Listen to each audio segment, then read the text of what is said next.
And then the top one, we've got Swiatek and Sabalenka. Do you think that sort of is fair, right? In terms of the sort of the overall quality of the match was just Yeah, I just think it kind of, I think for a match of the year, you kind of got to have quality, drama.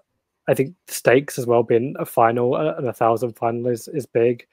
Number one against number two, it kind of ticks all the boxes. Ready. Play. Well, hello there, and welcome back to Talking Tennis Matches of 2024. You made it.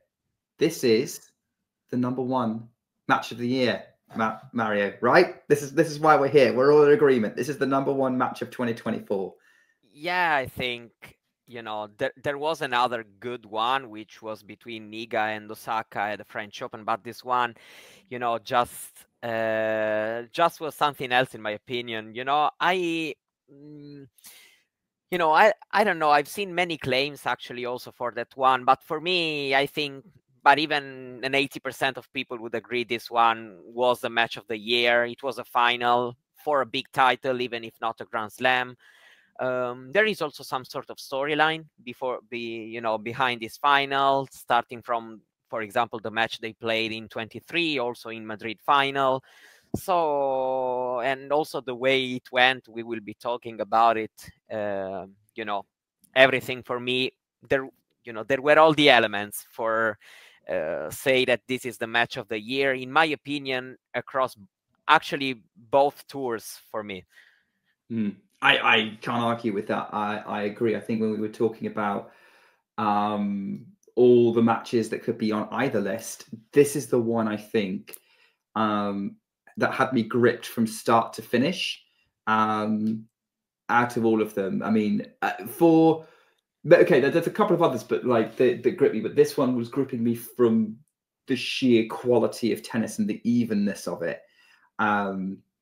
which we'll go into as we kind of break this match down and we look at it. But I think we need to set the scene for this match because, let's face it, we're about 2 minutes into recording, and let's face it, if people just came here to find out what our number one was, they've already tuned out. So the people who are actually here to hear why this is the number one, stick with us. We're going to take you on this journey. And if you haven't seen the match, it's well worth seeing if you can check it out. I remember the WTA released some of their tour match of the year contenders in full last year. So the Indian Wells final, the Madrid final. They will do for sure this one. Yeah, this one should come out in full at some point, which I will definitely be rewatching. And let's talk about it because actually it's very rare that you get two very high quality finals in the same place back-to-back years. My mind immediately goes to Wimbledon in 2007, 2008, 2009. You had three incredible finals back-to-back. Maybe 07, 08, the most relevant because it's Roger and Rafa. And there are probably people out there who are foaming at the mouth at the idea that I'm comparing Iga and Arena to that rivalry. Hold your horses. But what I would say is that, that final last year was really special and kind of solidified that this is, of the current era of women's tennis, the biggest rivalry and the most entertaining. And it was in contention for match of the year. This lineup, same place, same two players, 2023, contender for match of the year as well, and was my personal choice for match of the year. I think I said this on the show I did with John breaking it down. But yeah, talk to me about some of your memories of that 2023 match. Yeah, I mean, I remember the 23 match. It was, just fantastic. The situation was a little bit different for the two players, but not that much because, both in 23 and 24, Arena was coming fresh off the Australian Open title. In 23, she had better results after the Australian Open final because she was also in the Indian Wells final, even if she also didn't really, get any big results, before that Madrid title because she won in 23. It was again, 3-set, high quality, a lot of ups and downs actually that time, but still, the excitement was high even because you know, ups and downs with these two players doesn't mean that the other cannot, you know, come up with something and even the score. So you can never really throw your attention away. And I remember it being very, very good also because, you know, they were establishing in that period as the top two players, let's say, you know. This 24 final kind of came in a way, especially after Arena won Australian Open again. You know, they were clearly, you know, they were already established their name as, you know, the top two of the women's game right now. Probably, I think that this rivalry only lacks a Grand Slam final to be, you know, up there with, let's say, an era-defining rivalry. If I hope maybe in 25 we will see one. Let's see. And so yeah, there were all the ingredients, and I also think, I don't know if you want to add something, or maybe even talking about how the two players came to this final. Something was building, you know, and last year as well. So I think, you know, the story is pretty similar. You know, the story before the match, how it went, you know, and what we talked about after. Probably it was a bit different. Yeah, I think maybe we should go back to that question after this, because you're right. I think we should look into sort of the context of this. I think let's talk about Iga first, because she was coming into number one. She'd stretched her advantage over Arena. Obviously, end of last season, Arena had briefly gained the number one ranking. Iga stole it back at the WTA finals and then sort of stretched away with it. At the beginning of the year, had a good start, but then sort of had a tough match with Rybakina in Stuttgart, lost what would have lost out on what would have been a third consecutive Stuttgart title to Rybakina in the semis. And she's coming into Madrid now. It's the one big clay court event that she hadn't won, which I guess it was only going to be a matter of time before she won it. Maybe, at least that's what we were talking about. Like I said, if you spoke, when I was speaking to Damien, he was like, it's going to be it's only a matter of time before Swiatek wins Madrid. And she certainly looked like that coming through the draw. Like, she dominated her opponents that you would expect her to dominate. Wang Zhiyu, Sorana Castella, Sora Sorribes Tormo. Gritted out a win against Beatriz Haddad-Maia in the quarterfinals. Haddad-Maia seemed to have an ability to kind of hang with Swiatek on clay. But I think the thing that really stood out to me was the way she blew away Madison Keys in the semifinals, who'd had a very, very good tournament up to that point. Yeah, a very good tournament. And also, you know, there always was this kind of narrative about Iga that Madrid was the most difficult tournament for her because, you know, with this sort of altitude, the big hitters can play better. You know, can throw at their bigger plays, bigger shots. And so for her, it can be a bit more difficult compared to Rome and French Open. And in the end, it's even a bit true because, you know, her stats in Rome and French Open are kind of, you know, unreachable, at least so far. But yeah, having, you know, beaten Keys that way, you know, she was building some incredible form. Indeed, we know, you know, being here today, we know what kind of results she also had after this tournament on the clay. But yeah, you know, having lost against Rybakina in Stuttgart, maybe, you know, also put a little bit pressure of herself because, you know, clay is her bigger surface. There are not many tournaments on clay throughout the year, especially for the top ranked women. So, you know, having lost an opportunity to get a title, coming here, a tournament she hasn't won, it's 1,000. So yeah, let's say a bit like Nadal, you know, if Nadal arrives in Rome with no clay titles, people start, you know, wondering what's happening, you know, why is still no titles and we are already in Rome. And with Iga, maybe it's a little bit the same, you know, considering the way she's dominating the clay these days. So let's say that she was, you know, handling pressure really well throughout the tournament because she was just playing as good as, you know, she had to. She was doing as good as she had to, and her progress through the draw suggested that. And yeah, she was really close the previous year. She could get pretty close this year. And I think, if I remember rightly going in, we were probably looking at Rybakina being the person that could be the main rival here, given that she'd just beaten her in Stuttgart, given that she'd got a winner against her by retirement in Rome the previous year. Rybakina's not bad on a clay court. And they'd obviously had that skirmish in Doha early in the year. Because Sabalenka had kind of gone off the boil after winning the Australian Open, early exit in Dubai, scrapped her way through Indian Wells. It didn't really go as far as she would have liked there. Early exits in Miami, and then losing to Vondrousova in Stuttgart. There was some off-court stuff that was going to affect her, but it was clear that she had gone off the boil a bit. And it seemed to be the case again as she was going through the draw and ran into Danielle Collins in the 4th round of Madrid, and was to set the break down to Collins, who was on insane form. She'd won Miami, she'd won Charleston. She was on a winning streak, and maybe she was going to continue that against Arena. And well, I have to say that somehow Collins awoke the tiger, because Arena came back in that match, and from there she looked a very different player. Yeah, I can agree, because you know, she was not playing that well in the tournament, and already at the beginning of the match against Collins, it was already a bit better version of herself, but Collins was just, you know, proving to be a bit too confident, a bit too, you know, sure what she was doing on the court. And you know, it was amazing to see Arena's level, you know, as the top player she is, to completely raise her level and, you know, step up when it matters the most. She was down a set and a break in the match. Collins was looking, you know, on her way to just continue rolling.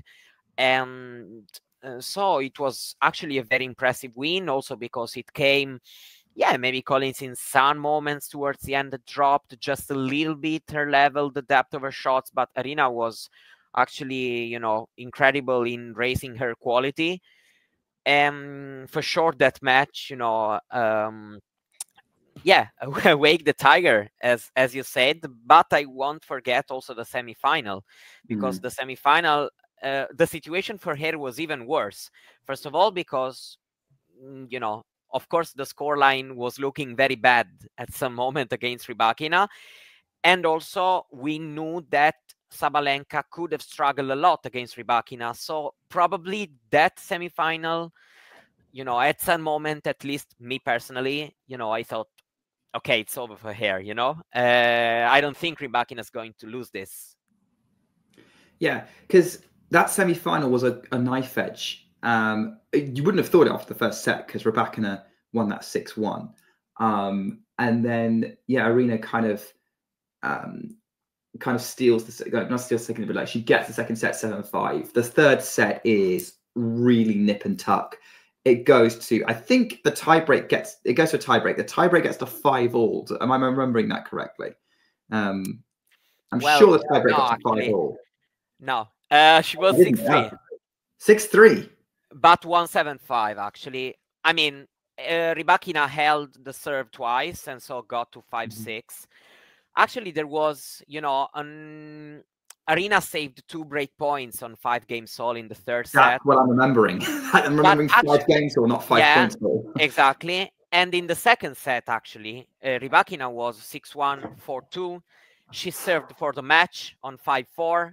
And how many times, you know, Rybakina gets broken twice in a row. Once she serves for the match, and then again, you know, before the tiebreak. So, and actually, I remember also a point, an incredible point, 1-0 Arena in the tiebreak, and Rybakina was serving, and Arena makes an incredible passing shot, and she gets the mini break. And, you know, these kind of shots and moment in the build up to the final really made us thought that, you know, despite having, you know, found a lot of troubles, she was ready to battle against Iga. First of all, because beating Collins and Rybakina, you know, it's no joke, especially considering the moment they were on, because maybe right now it looks a bit different for them, but, you know, in Madrid they were both, let's say, top 4 players considering form. And so, you know, it was an incredible big build up for Arena as well. I mean, it was a big build up to the final anyway, because I mean, up to this point, the Madrid women's event, less so about the men's event, the better. The women's event was just full of fantastic matches. We've mentioned 2 of them already. I think even Rebecca's match against Putitseva, deserves a mention. Keys knocking out Goff, and Jabeur. Jabeur's run, Jabeur knocking out. I think was it Fernandez she had a rattle with. Yeah, and Keys, beat back to back them. Jabeur beat Fernandez, Ostapenko, and then Keys got 2 very big wins against Goff and Jabeur back to back. Jabeur, of course, is a former champion of this tournament. So... And I'm just having a look as well. Other matches we could have had. Danielle Collins beating Olga Danilovic 10-8 in the deciding set tiebreak, and those 2 would have another clash at Roland Garros. There was just a lot of really good matches from Madrid. You could easily make your top 10 Madrid matches would probably rival your top 10 of the year in some way. So we already had this. So like there was this build up coming into the final of like, okay, is the final going to live up to this? It's these 2. It's the 2 best 2 top ranked players in the world going head to head again in Madrid. And what is interesting about and what played out was exactly what you could have hoped for from Swiatek versus Sabalenka in Madrid, because you've got the clay, which is Iga's strength. The ball's still going to bounce pretty high. It's going to take some of the speed off on the bounce. She's comfortable with the movement, but as you mentioned earlier, with the altitude, the way the ball flies through the air, that evens things out because it brings in Arena's strength. And so what you have is like 2-time champion, ideal neutral ground for them. Yeah, absolutely. Indeed, as I said, Arena had already won this tournament twice, and beating in the final Ashley Barty and Iga Swiatek, so both times were number 1. So, a third final in Madrid, it's really a tournament where Arena plays incredible tennis. And actually, I would say that Arena is very good on the clay. Probably without Iga something more, even she would have won on this surface. Let's see what will happen in the future. But yeah, there were all the, in Rome, we knew it could have been different, and indeed it was different. In Madrid, the hype was real, and there were, real reason to think that it could have been an amazing match. So, the expectations were incredibly high, and fortunately it delivered. Fortunately, it did. Although we might have got a bit worried from the start of the match, given, let's be honest, it was a little bit of a messy start. We had Arena getting broken straight away, and then Iga getting immediately broken back at 1-1. Once that settled down, the players were sort of holding serve throughout the first set, but it did look like at one point that, but it was quite a messy start. Maybe both players were a bit nervous.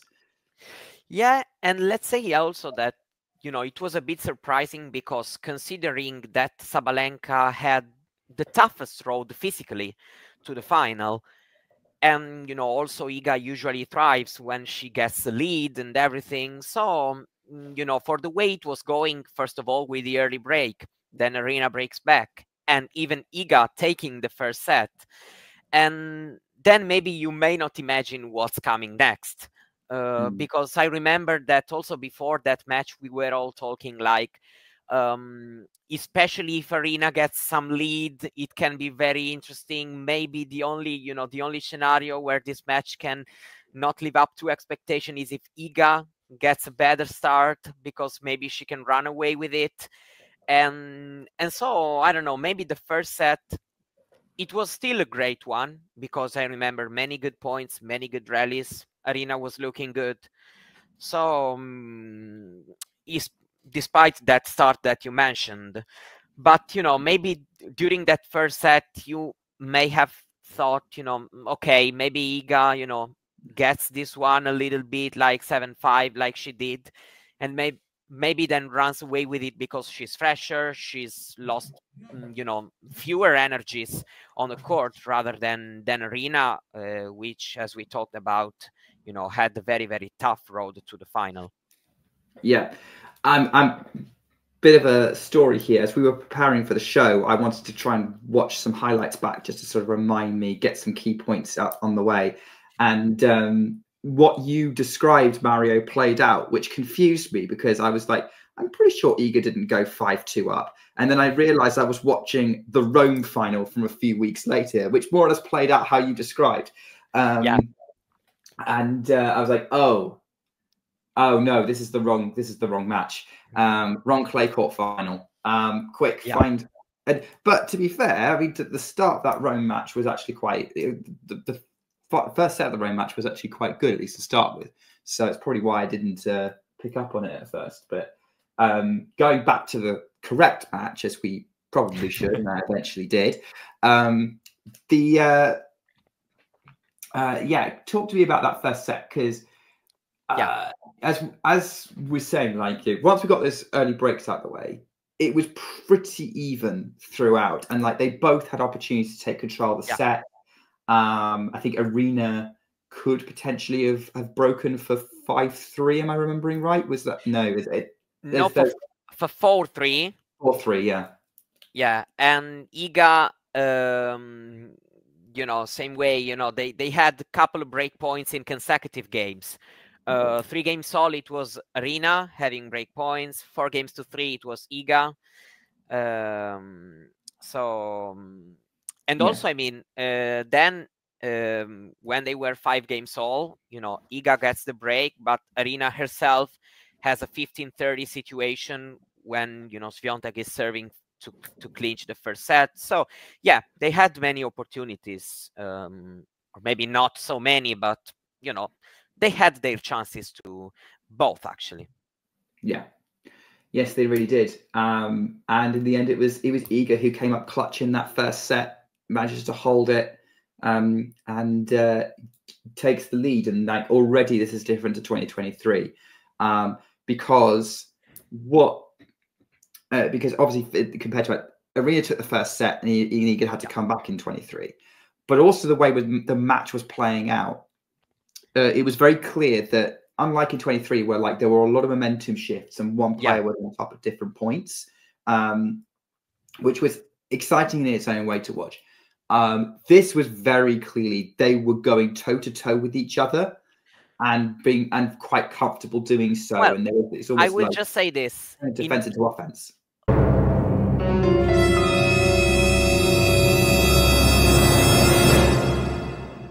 3 hours and a quarter of this match, never a player got a 3 games lead in any of the sets.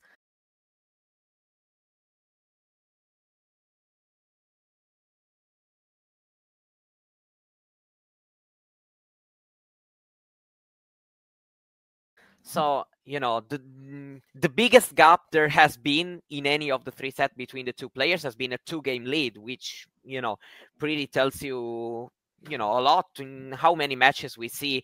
Even matches that play out in a tiebreak, maybe we see players going up, I don't know, 4-1 with a break, and then maybe, you know, getting broken back. It's very difficult that in such a big, huge final, with such great players also who can really play very well in some moments of the match, you know, they both raise their level in the same moment, and you know, this of course helped making this match great. Yeah, and we saw that at play in the second set, because Aryna got the early break. Iga immediately breaks back. Then Aryna breaks again for another lead, gets that 3-1 advantage. Iga pegs her back to 3-all. And then it's kind of neutralized in that. But yeah, you're seeing that sort of like neither was letting the other one get away. Iga was not letting Aryna get away with that set. Aryna did take it in the end, deservedly. Again, it was kind of a very tight finish. She kind of broke at a critical point. Who was it? She broke for the set, didn't she? 4-5. Yeah, she broke for the set. Yeah, and that was kind of her seeing the opportunity to take it, because up until then, the games leading up to it have been quite nip and tuck. Yeah, and that's what also what happened in the third. You know, where Arina didn't break for the set, but earlier, just like she did in the second set. But yeah, for sure, let's say that, at least me personally, as I said before, I had a bit of a fear that Arina could not have enough to keep up the level in the second set, after such a tough tournament. And then she starts the second set winning the first 7 points, because she holds to love and she goes up love 40 on Iga's serve. Then she eventually breaks. And then we are like, okay, we really have a final, Iga breaks back. But, even when Iga breaks back, we know at that point that this final is about to really deliver, because you could see, how both players had the answer. Arina's aggression was kind of very well controlled. And it's actually, curious for me, because the altitude, as we know in Madrid, can also lead up to player losing control of their shots pretty often. While Arina, it's also interesting to see how well she can play and how well she can control her shots in those conditions. And Iga did very well, because at times we've seen her against big hitters kind of try to overhit them and miss many shots at times, lose their forehands a little bit. And this was not the case, today. She accepted that at times Arina could have been a bit stronger than her in some situation. Also, once she got broken, no frustration came, actually for both players. And this is pretty wild to see, in a match with such high stakes. Yeah, you're right. Like, I don't remember, like, they were obviously both frustrated when they make mistakes, because great players do that. They don't like it, but they were very able to move on. And you're absolutely right. Like, Arina and Iga exercise a lot of control, which is kind of, you can see when they're having a bad day, that's one of the first things to go for both players. Yeah. And they were clearly having a very, very good day, because they could contain it. So we get to the set all. Arina's grabbed the set, probably relieved, given she was a break up twice, and then goes up a break again in the third. 3-2? 3-1. 3-1. Actually, it was a crucial moment, because she saved 2 break points in the previous game, and then she breaks. And so you're like, okay, this can be, a big moment, because Iga had chances. She doesn't take them, and Arina gets the break. But here as well, she served up 3-1, and Iga had the answer and, got a break back. So even at this point, we didn't really have any big lead for any player, as we did also in first and second set. No, Iga comes straight back. And then the rest of that set, I mean, this is where you really know a match is special, with how close that set is. Yeah. And that's kind of the running theme of a lot of these matches of the year, particularly on the WTA side. I think of the ones we've got on our top 5, 4, I think. Four went to deciding tie breaks, and then 1 came down close. So you could see that playing out again. Is that, like, this high quality match, very little to separate them. I mean, coming up to this point, before we kind of dive into kind of the conclusion of the match, are there any particular kind of shots or moments that you remember? Try not to spoil the very end of the match. No, I mean, actually, there were many moments, many big defense from Iga, actually many long rallies that Arina was able to close with a winner, which is special. Also using some variations that we know that Arina has been able to put into her game more and more throughout the years. And this is what makes her, better than many other power hitters right now in the game. And, the biggest thing I remember is that, and that I know when the match is special, is that I really cannot even go to the bathroom at home, because I want to see the match. I want to watch, because I think like, okay, this can be the moment. No, it isn't. Okay, then maybe now we have the break. No, it's not the moment. And it's also confusing. I struggle to understand what's going to happen next, because both players can do kind of anything given the day, given the form they are in, given their confidence. And you actually see them also. I remember their side when I talked about the frustration, and you also told about them at times when they have a bad day having this kind of frustration moment, and you can see in their eyes while they're looking at their box. And maybe, I don't know, it's the second game of the match and Aryna misses a 4, and you're like, okay, and Aryna is already nervous, looking at her coach and saying, what's happening? And then it can be maybe not that comfortable as a match for her, or for Iga as well. And so I remember kind of this not understanding what could have happened, and also the players looking so focused. So that's the special feeling that for me distinguished these great matches we're going to remember probably even in 3-4 years, and matches that we're going to forget the next day. Yeah, and I think one of the beauties of the sport of tennis is the tension that arises because of the scoring system that it has in games, in sets, that at one point could decide the outcome of everything. And there's this or you just have a really tough game, and you're like watching the players as they sit down afterwards going, right, what's going through their heads, how are they going to deal with this, like deuce point at like 5 games all. Is like one of the best times ever, because suddenly it's like, right, which way is this going to go? The server is trying to take as much time as they can to compose themselves. It's a beautiful moment, and we saw that plenty going to the match. I'm appreciating I'm not fully remembering. So before, because like where things really kick off, like I say, this is what you really get to the summit of this game, of this match, when you get to the 6-5 game.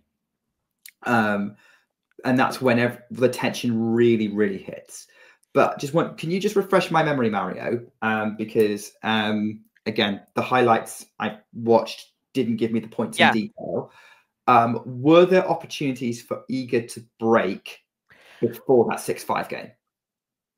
Okay, so Iga didn't have break points after she got the break back. On 4 games all, Aryna was serving. Iga has a love 30 lead. Aryna wins the next 4 points, so she doesn't need to go to deuce even to hold. But it could have been, it is an important moment, because when you have such a big rival in front of you, the score is 4 games all in the third. A love 30 situation is kind of a huge thing. You can't afford any errors. No, absolutely. And was a huge hold for Aryna to get those 4 straight points, and actually she gets an easy hold on 5 games all to go up 6-5. And after that, you may think after 3 hours probably the best things have finished. No, it isn't. No, it isn't, because then we get the drama really happening, because Iga Świątek is now serving at 5-6 to take it to a tie break to decide the championship. If she loses it, Aryna Sabalenka defends her title. It's another win for Madrid in another tight battle. And Aryna has Iga on the ropes in that 6-5 game with 2 championship point opportunities. Were they both advantage, or one was 130-40? I think they were both advantage. No, one was 30-40. But it was actually good also as the game played out, because it, at times you have 2 match points and it's like 15-40, 4 straight points. And now it's not like that, because you have 30-40. Iga doesn't convert 2 game points after. And then you have a second match point for Aryna. Iga saves it, and then she holds. So, also you have this game where you have back to deuce advantage, back to deuce. And this, in my opinion, of course, helps the tension playing out, really not even knowing who's going to win the next point, and which is, for me, the most special thing of this final. Those championship point saves, you can see the tension. Like, there were some great points to set them up, and or to get to advantage. But talk to me about, like, was it Iga saving those those championship points, or yeah, she kind of went out there and she saved all the championship points. She saved all. And I would say that Iga actually won at her second match point, and even the one she missed, it always was the other player playing well to save it. And so I don't know. I don't really remember, those big regrets for actually any of the two in case of losing the match. No. So there you go. So Iga comes out to save match points. We then go to a tie break. That tie break is also nip and tuck. Like, I think there's a brief mini break advantage. It's immediately retrieved for Aryna by Iga immediately. I would say that even in the tie break, you have never had even a 2-point lead for any of the player.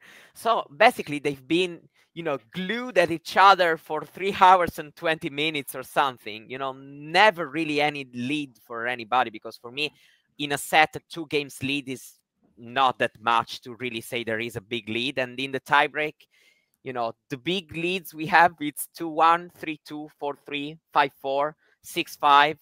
So, never really a moment when you are like, okay, we know who's winning this match.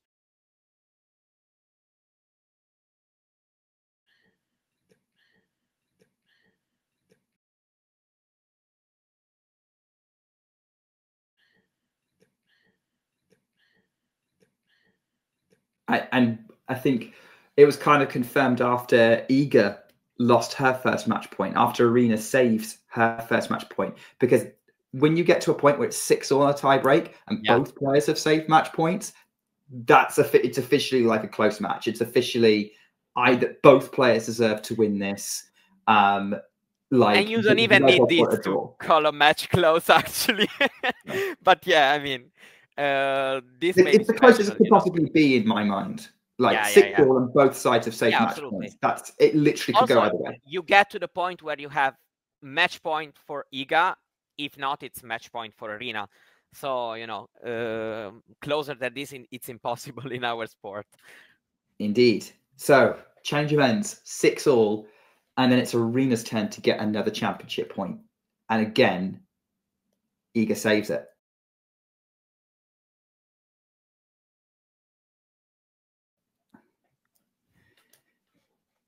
And then we get to 7-all. And at this point, like they're holding serve at this point. Iga plays a good point. She sets up her second championship point. At this point, it's like, okay, it's now on Aryna's serve. This is going to be a tough ask. The return is on point from Iga, and Aryna has to kind of gets pushed back by it and just overhits over the baseline, and Iga celebrates. And that's the match wrapped up. But which is why I wanted to go highlight that, because obviously you're saying that, like, some people would say, oh, hang on, it was lost on an Aryna error in the end, but actually it was a forced error, not an unforced error. Yeah, I mean, it could have even been an unforced error. It wouldn't have changed the big narrative. But yeah, you're right to underline it, because there really, it was a match that had no reason for us to be disappointed at anything. It was actually an amazing showing between two players who are defining this past couple of years, let's say 3 years, if we consider, of course, also Iga's having won these slams. I mean, they've won 8 slams in total right now. Let's say that if they face each other, they are almost legends of this game. Then I don't know how their career will play out until the very end, but what they did so far is already enough to make them into the Tennis Hall of Fame. So and also, having played this way all the match, I mentioned never a big lead for any of the player. At the end it became a guessing game, because even the biggest and the most clever analyst in the world, I don't think there was an answer for anybody to call the winner of this match, rather than just guessing what could have been the following point, and which is for me the highest moment for any of us tennis fans, especially where you have these strong players who help also, gaining interest in the game. Yeah, I think they're both going to go down in history as all-time greats. The only thing I was hoping, and I think you can agree with me, is that this was a Grand Slam final, because that's where the biggest crowd turns out. Here the 1000 final is a big occasion for tennis, but for mostly for tennis, let's say tennis fans, while a Grand Slam final is maybe a moment where maybe you have 50-60% of viewers, watchers who are maybe not even that big of tennis fans, but they're watching because it's on TV, because they know there is, I don't know, French Open final, and it turns out they are okay watching. So if it was a Grand Slam final, it could have really be I don't know how to say, a manifest maybe for tennis. I would agree. I think that was remember thinking at the time, I wish this was a Grand Slam final. I wish it had been a Grand Slam final, and that's what we got. And it's similar to me with on the ATP side with Sinner and Alcaraz. I am waiting with bated breath for that Grand Slam final to happen. A Swiatek Sabalenka final is something I'm hopeful will happen, although given they have different strengths at different slams, I'm not sure where it would end up being. My guess would be most likely either Roland Garros or the US Open. Is probably where we're more likely to see that clash. Although having said that, Iga's pretty decent in Australia if she can get her act together. So I guess it could happen one day, and then we just have to hope and see what they can produce, because there's also an element of one of those finals is going to be is going to play more to their strengths than the other, whereas Madrid, again, as we've said, is that neutral ground. I hope one day to see these two playing in a Grand Slam final. Maybe it will happen on grass. The only slam neither of the two have ever won. No, that's true. Actually, it would be huge. Imagine Wimbledon 25 final, Iga Swiatek against Aryna Sabalenka, both battling for their first Wimbledon title. Storyline would be crazy. Especially when it would be 1v2 still, most likely, and that's one of them to the horrible season up to that point. Yeah. There you go. So yeah, that's the Madrid final, and yeah, I think the reason for me why it tops any other match on this list is for exact reasons that we've talked about. The two best players in the world going head to head, and nothing separating them, or very little separating them, from start to finish.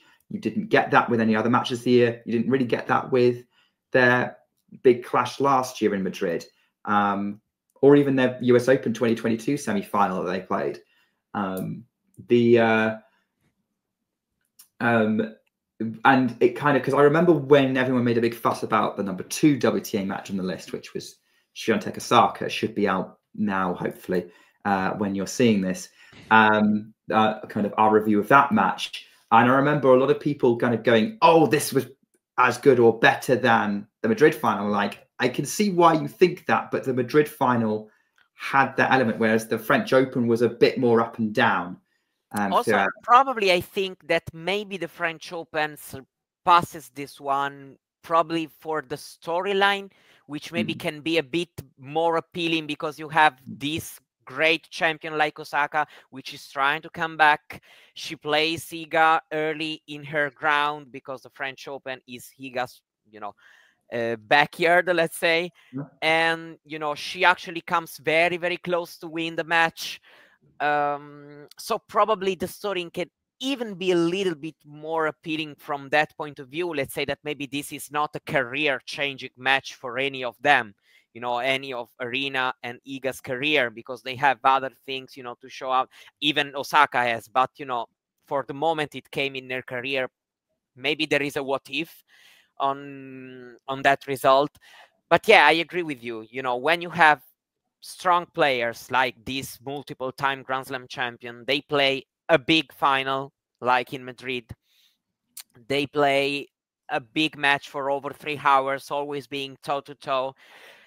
for me, it's an easy, easy way, especially because not only it's close, but only very high quality one. So you have, all the ingredients to make it, #1 match for me. There we go. And Iga's now completed the clay courts. She's now won the 4 biggest clay court titles on the WTA. Yeah, not only that, she completed this match, let her complete the Madrid, Rome, French Open triple. I think only Serena Williams has done it. That's what I remember. 4,000 points from a clay court season. That is huge, and that's setting herself up for a tough challenge to match that in 2025. Yes, even if maybe you can say maybe the 25 goal can be another one. Let's say, maybe not. I don't think repeating the triple. I mean, it's something that nobody has done in the game so far, in the women's game, I think. I don't know if Nadal, how many times, I don't remember. So probably it won't happen again next year, especially for her. But, maybe she will also try to win something that has never won before. I mean, let's see. I am excited for both coming up, because even Sabalenka is a huge task, because she had a fantastic 23 Grand Slam season, and somehow she managed to do even better in 24, because she hasn't reached semi-final at all Slam. She actually hasn't played Wimbledon, but when you win 2 titles, it's pretty huge. I would argue Madrid was the tournament that kind of started the momentum that got Sabalenka to #1 in the world. She got to probably. Even if I also would say that, also the Cincinnati run was very important, because she was looking a bit shaky at the beginning of the hardcourt, North American season. I mean, she was still trying to figure out with the shoulder. We know that she had, shoulder injury. But yeah, I mean, for sure, the Madrid run was important for her, because she, brought back the confidence she needed to be back, at the level she has been for, let's say, the past 2 years and a half, even, because she also ended 22 very strong. All right. Last question, Mario. What are the odds we're going to get these two in the 3rd consecutive Madrid final? Why not? Why not? I mean, we know that Iga is incredibly strong on clay. We know that Arena's record in Madrid is fantastic. So, I mean, most probably they will be the 2 biggest favorites for next year as well. I mean, Rybakina proved to be able to play very well as well, because, her serve especially helps her a lot in Madrid. Let's say if Rybakina will be, back in the winner circles next year. I don't know. There are many players actually who can do very well, because the 23 season ended, with other protagonists coming up. But I still think Iga and Arena are the 2 players to beat for sure, because they showed up in the slams. For me, that's the, biggest task. And, the other players, like, I mean, Gauff has won a Grand Slam actually and had many big results, but, still she's a bit, far from Arena and Iga's Grand Slam legacy, because when you win 3, 5, it becomes a bigger number. And so, I mean, for sure, they still the two strongest player. They play very well there. So why not? Let's see. Let's see, indeed. I'm looking forward to it. I'm looking forward to potentially seeing them in the Slam. Let's face it, whenever Iga Swiatek and Aryna Sabalenka play a match, even if it's straight sets, it's must-watch tennis. Yeah, for sure. I agree. Like, even the most recent match in Cincinnati, which was not, it seemed one-sided for a set and a half. The ending was incredible. Yeah, but even in Rome, actually, the result was clear. But I remember many good points. It was still a good match to watch, even if, of course, not that appealing because of, of course, an easy win for Iga. But yeah, I mean, they always play really well, and they seem able to bring the best out of the other, because, they motivate each other. And also there is a contrast of style, which is entertaining to watch. Yes, I would agree with that. I think that's what makes it so special, and one of the reasons why this Madrid final was special, on top of all the other reasons that we talked about. Mario, can't think of anyone better to have reminisced about this match with. Thanks for coming on. Thank you. Thank you. It's been a big pleasure for me. All right, that wraps up our WTA matches of 2024. If you haven't seen our reviews of the other 4, they will be on the channel. Go check them out. We're also doing an ATP top 5. So check those videos out as well as they are released, and stick with us as we will be guiding you through the 2025 season. So if you haven't subscribed yet, please do. And hopefully I'll see you all again. But in the meantime, take care and keep talking tennis. If you enjoyed this video, make sure you hit that like button. Don't forget to subscribe and click that notification bell so you don't miss out on all things tennis.